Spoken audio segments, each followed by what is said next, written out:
I'm beginning to lose hope that Bryan Johnson will ever really explain any of the stuff that he's doing. However, I am today going to try and analyze the remaining stuff that I have not looked into, which is really his anti-aging protocol broke a world record video, which is it's like 2 hours long. I can't believe I'm probably going to watch this whole thing. I'm probably going to do it like 2x speed so I can get through this a little faster. Gonna see if there's really any of evidence that he provides here to really back up the claims that he's making. And if so, I'll eat my words. Maybe I'll become a Bryan Johnson stan.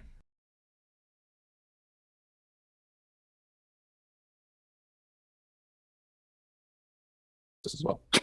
Who put this in? Can't tell the difference. Can't tell the difference. Sorry. Do you see that? There was an American Psycho clip thrown in there. We get that a lot in the comments, don't we? Actually? Sorry, I didn't mean to Those UV gloves. Yes. Oh, nice. I was enjoying what you were saying. I was surprised to see the American Psycho. That's fun. I'm not sure if we're doing a great job here. The video's.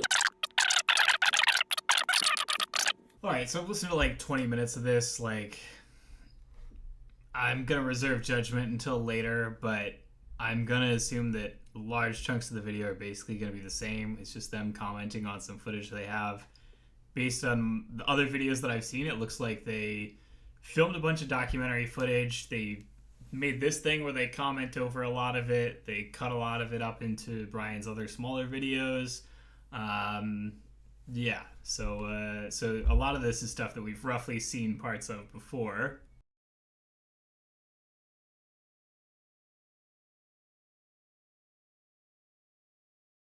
Okay, I have to stop the video here. I wasn't going to comment on this video too directly, but at this point, he's basically gotten to a point where he's just kind of like going through a slide deck of things that he does or says he does, or like things that they're working on or whatever. And mostly it seems like it's mostly just scientific gibberish in the sense that they're just kind of like listing a bunch of stuff together and then they're just like, yeah, like this is stuff that works.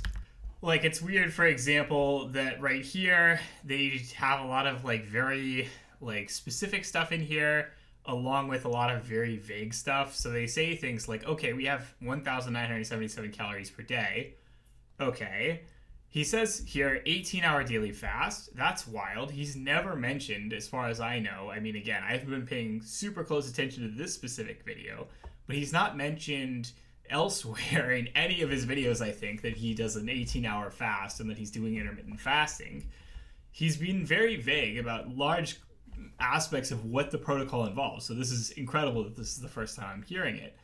And then he says things like measurement, wearables. What wearables? We know that wearables are actually really, really bad tech that is extremely unreliable. And so why, how is that helping? What is that doing? What are you measuring with your wearables, etc.? Like this is just a very vague point on a bullet point on a chart that like doesn't make any sense. I don't really understand. This doesn't really clarify much of anything. This gives maybe a vague overview of some stuff that he's doing, but it's clearly not all of it, and it's clearly very vague.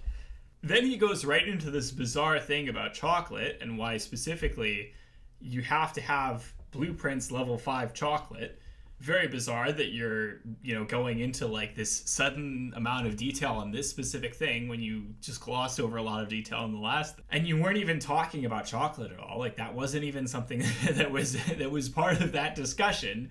It's just something you've just burst into for some reason. And then here you get into a section where you say other measurements, and one of them is sexual health, and all the things that he said about this so far, commentary wise, is that he thinks it's a good idea to get yourself tested to make sure you don't have STDs periodically.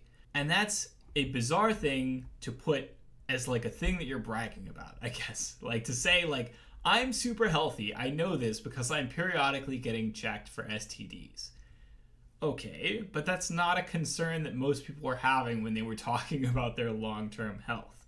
Like, yes, that's a concern if you're a sexually active person who, potentially has multiple partners or something like that and you're young, but that's not necessarily something that you're worried about if you're older, you're in a committed relationship, and so on. So, like the idea that you should just get tested for STDs periodically, regardless of what's going on, is a very bizarre kind of point here.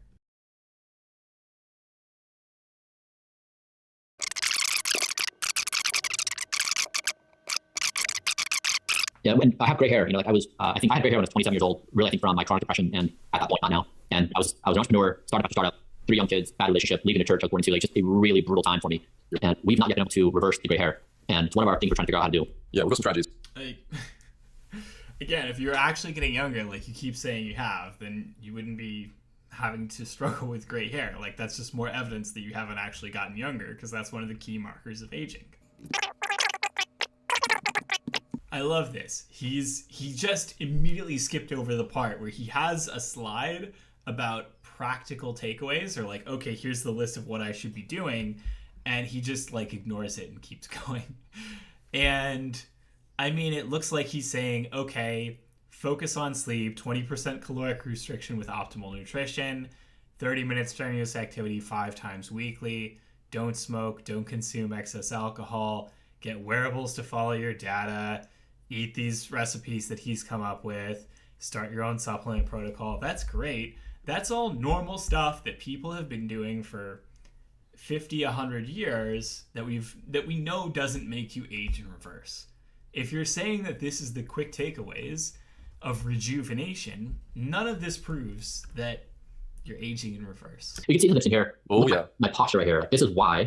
Oh man, somebody needs to like slap this dude in Half-Life. We need somebody to take Gary's mod and like slap this guy's digital model on something. So we're trying, I mean, this project is as much health and wellness as it is artistic for us, but we're just playing around.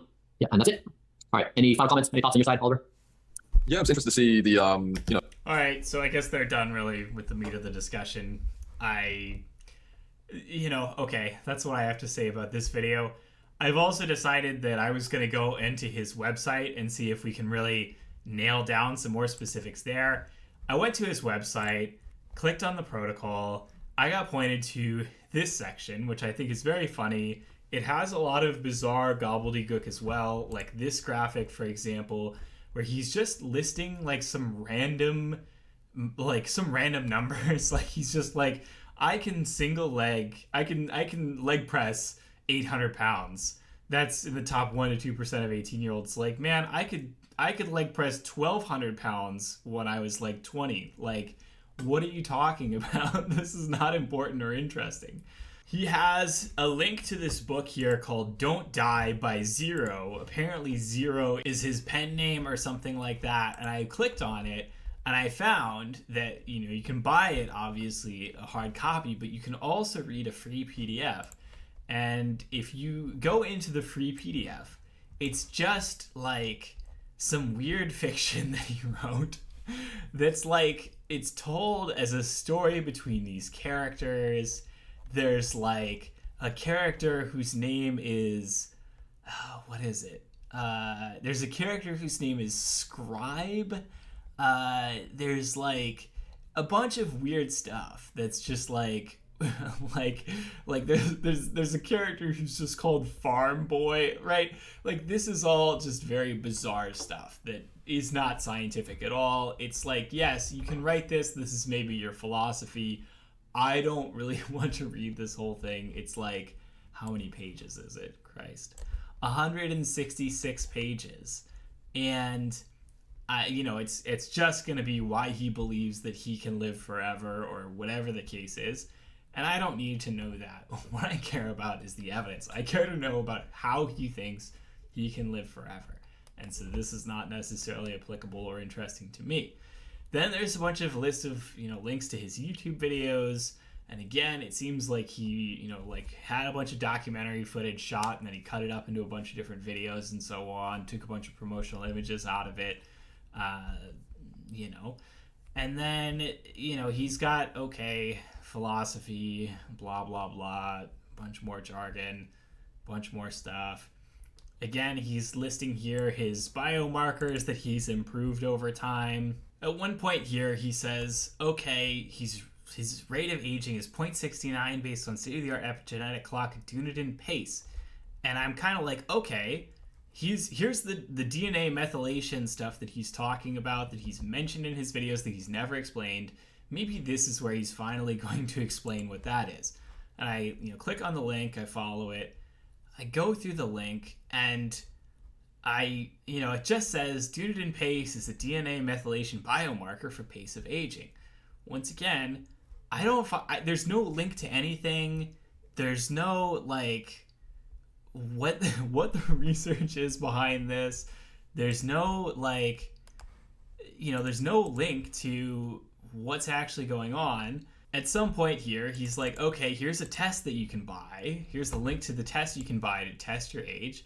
Again, how do I know that this is legitimate? How do I know that this isn't just something that he's made up? And again, like, very bizarre. I don't know what's going on. I don't know how this is helpful. He's saying a lot of stuff. Okay, self-destructive behavior is bad. Empower your body. We need aspirations beyond our imaginations.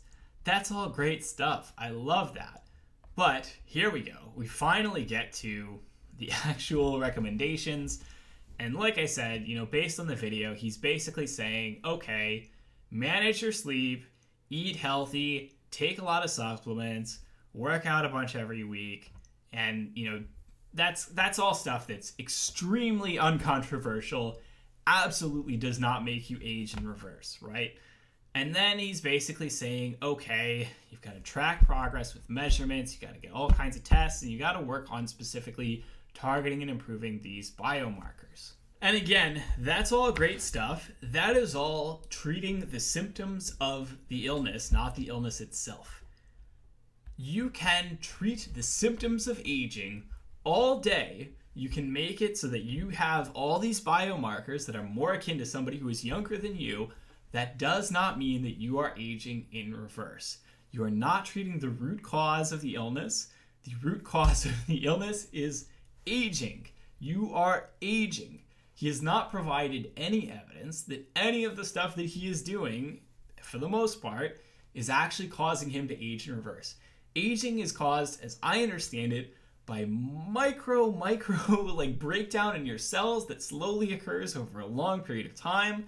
And as a result, your cells get less able to replicate themselves effectively.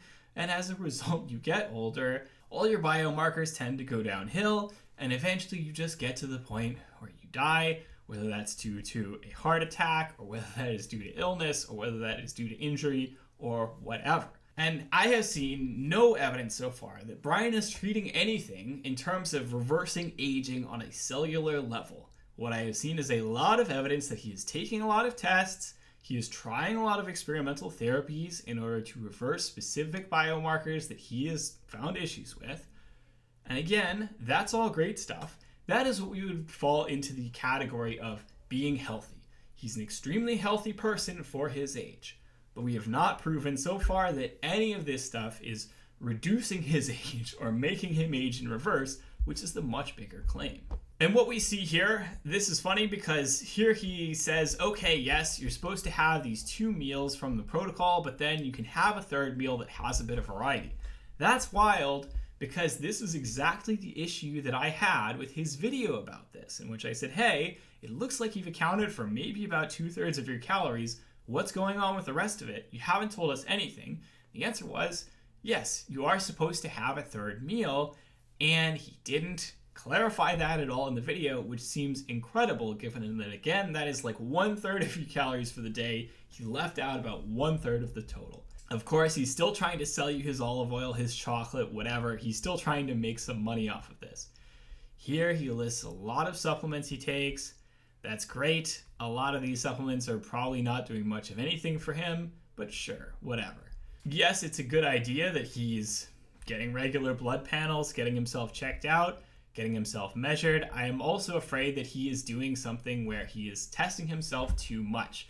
There's a well-known understanding in medical science that when you have a test, basically any test is not going to be 100% accurate. There's some degree of inaccuracy, some margin of error in essentially any test.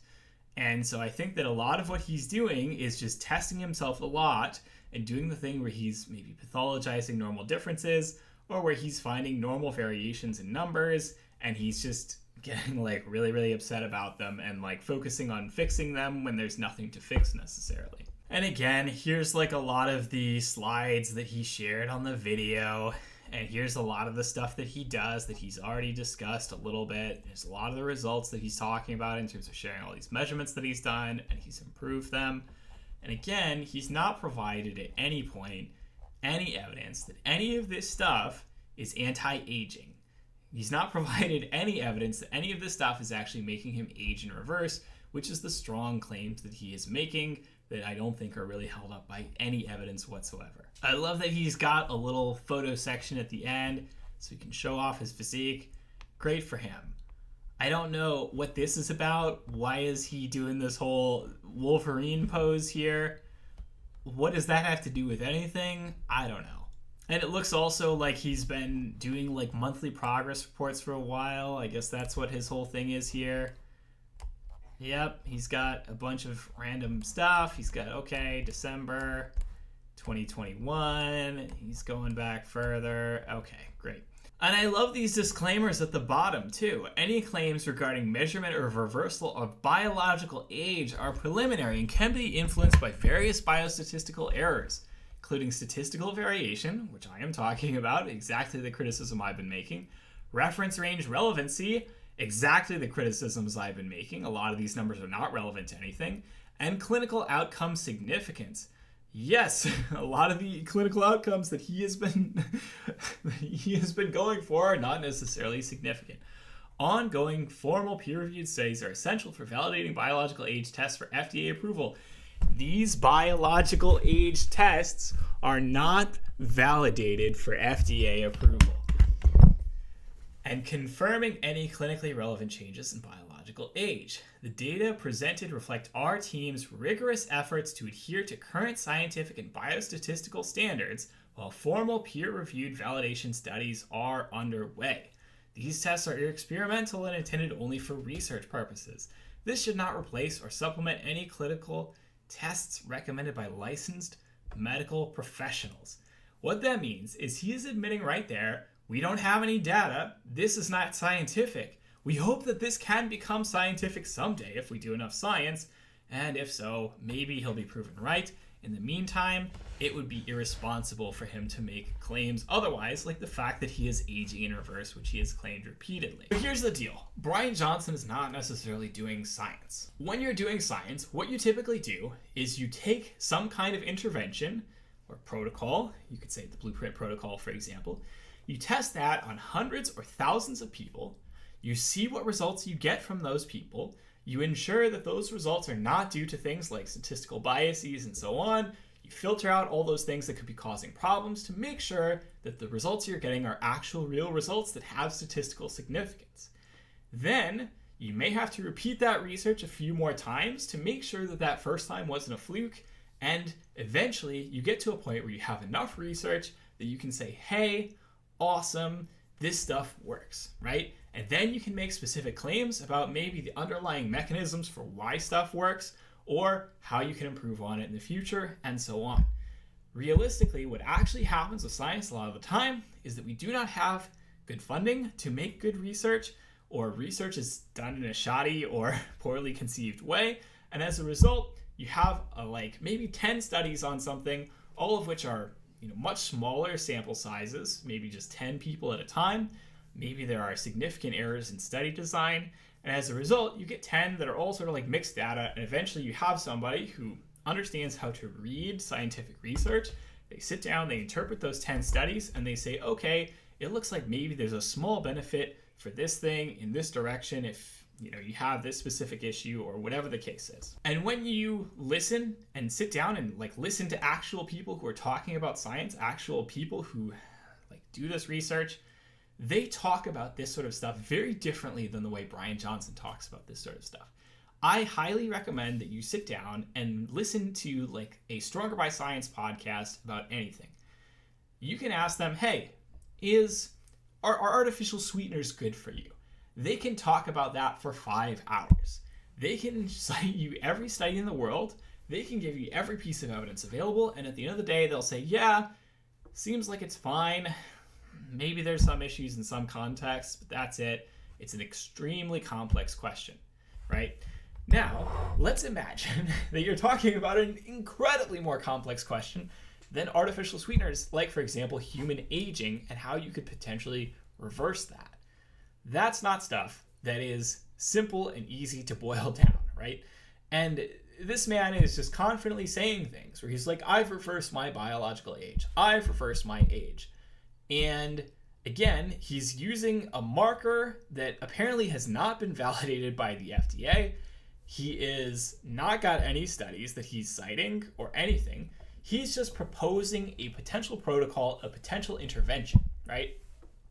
Now that said, another major part of science is that the intervention has to be standardized, right? Like you have to basically be doing the same thing to a bunch of different people so that you know that those variables are accounted for, that there's no variability there, right? And the variability is specifically going to arise from the different people that the protocol is applied to. The thing is, Bryan Johnson is very clearly not got a very specific, very defined protocol. There are some things that are very defined, right? The things that are very defined include his diet, include his exercise, and his supplementation. But it's also very clear that he makes all kinds of nods, doing all kinds of other stuff. He's taking all kinds of tests. He's doing all kinds of various procedures that he's had done to him, none of which I think are very well laid out. It's also very evident that he's just kind of trying a lot of stuff and that he's not doing so in a particularly systematic way. And that's a very easy way to not do any science at all.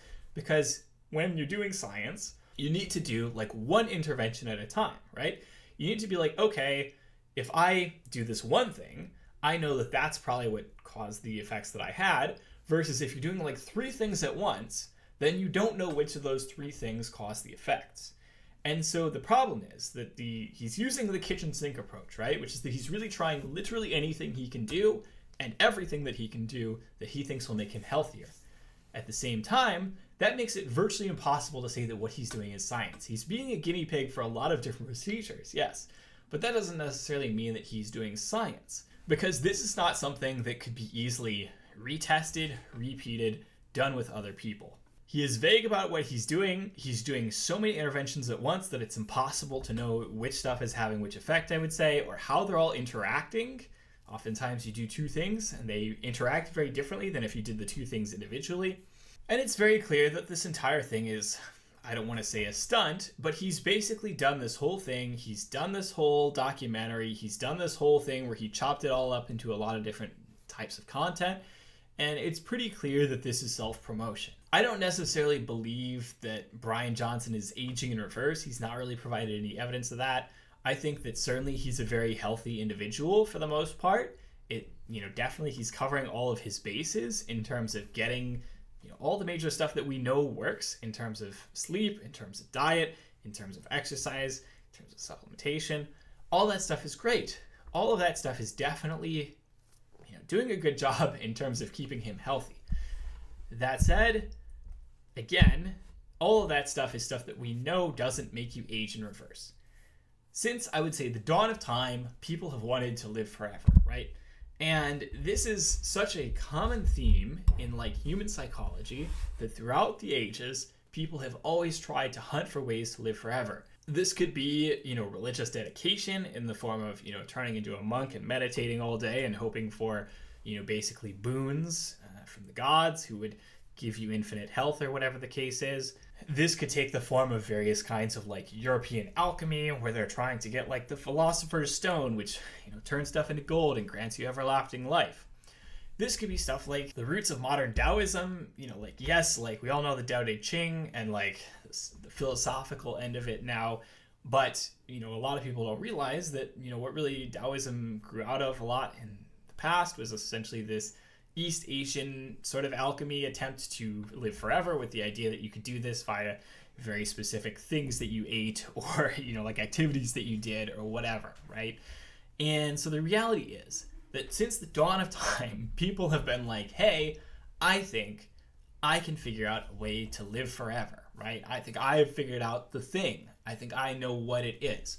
And I think in the modern day, we have yes, we have all the same stuff that, we know works.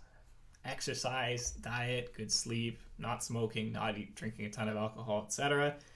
Great. That stuff all helps you live longer, right? It helps you have better quality of life. And we know that because we have plenty of evidence that has been built up over decades and decades and decades and lots of research, right? And of course, hundreds of years of human history. We also know that there's a lot of stuff that doesn't work. There are a lot of alchemical potions and whatnot that people probably tried in the past that we know obviously doesn't work. there was a lot of common stuff around like diet, like vegetarianism. There were a lot of cults sort of things that were like, oh, like if you eat vegetarian, then it means you'll never die. And then, of course, when people inevitably who were vegetarians started dying, they would be like, okay, the problem is actually that you were obviously cheating on being a vegetarian. It wasn't because vegetarianism doesn't help you live forever, right? And so nowadays, I would say that the only real difference between this and all kinds of stuff that people have done in the past is that nowadays there's a lot more science-y stuff, right? There's a lot more tests, there's a lot more pills, there's a lot more injections, there's a lot more procedures. Is any of this stuff going to make you live forever, either individually or in conjunction? I mean, probably not. Most of it is not really treating the base issue, which is that your cells break down over time, they age, and as a result, you age and die. Until we have a treatment that we know specifically treats that specific issue, I don't know that we can make any claims whatsoever about aging in reverse or aging slower or whatever the case is. In general, saying that you are able to reverse aging is a pretty big claim. And so I want to explore the concept here of burden of proof. Here we go. In legal dispute, one party has the burden of proof to show that they are correct, while other party has no such burden and is presumed to be correct. Burden of proof requires a party produce evidence to establish the truth of fact needed to satisfy all legal requirements of the dispute. When we're talking about something like science, right? What we typically say is that the burden of proof falls upon the person making the most outlandish or out of the norm claim. This is not to say that the standard position is always correct. Oftentimes it's not. The standard position is based on current science. Current science is often wrong and improves over time in our understanding as we get more science coming in. But at the same time, it has at least that body of evidence. It has at least, there's some reason the prevailing understanding is generally, presumed to be correct, and that's because it has a lot of evidence on its side, and it has the best evidence currently available. So the best evidence currently available is like, hey, all the stuff that Bryan is doing, sure, it can help make you a bit healthier, sure, it can help you live a bit longer, does not make you age in reverse. Bryan is now coming with the outlandish claim, hey, actually, I can make myself age in reverse, I can undo aging, etc. by doing all this stuff, which is a pretty strong claim. And so in this situation, we would typically say that it falls on Bryan to have the burden of proof, which means that we would expect him to bring really strong proof that what he's doing is in fact having this effect. And he does not. In this disclaimer at the bottom of his website, he makes it pretty clear he doesn't have any proof and that he is, potentially hoping to have validation studies or proof in the future, but he doesn't. And that makes it extremely irresponsible for him to be making this kind of claim when he doesn't have that kind of proof. I think that this disclaimer section at the bottom of the website is probably the most damning thing because it admits that he understands. He knows that he can't say these things without making these disclaimers, or else he could get in serious legal trouble. And he really can't be making these claims. Like, these claims are over the top. So I have one more video to do after this, which is basically responding to my own critics. I've seen a large response to this series of videos that I never really expected, and honestly, I did not know that there were that many Bryan Johnson stands out there, because apparently there are a ton of them, and they are all lining up to yell at me and to call me names and all kinds of other stuff. So I do want to respond to those directly. Unfortunately, this video has already gone on for quite a while, so I will plan on responding to those in the next video. And then, hopefully, that will be the last Bryan Johnson video I ever have to do, and I can move on from this. I am getting so tired of seeing this man's face. I'm getting so tired of, analyzing every single silly thing this man does. I would like to be rid of him. He is a curse that haunts me every single day. Alright, that is all for this video. As always, don't hesitate to like, comment, subscribe, let me know what you would like to see in future videos. I will talk to you all next week. Have a good one.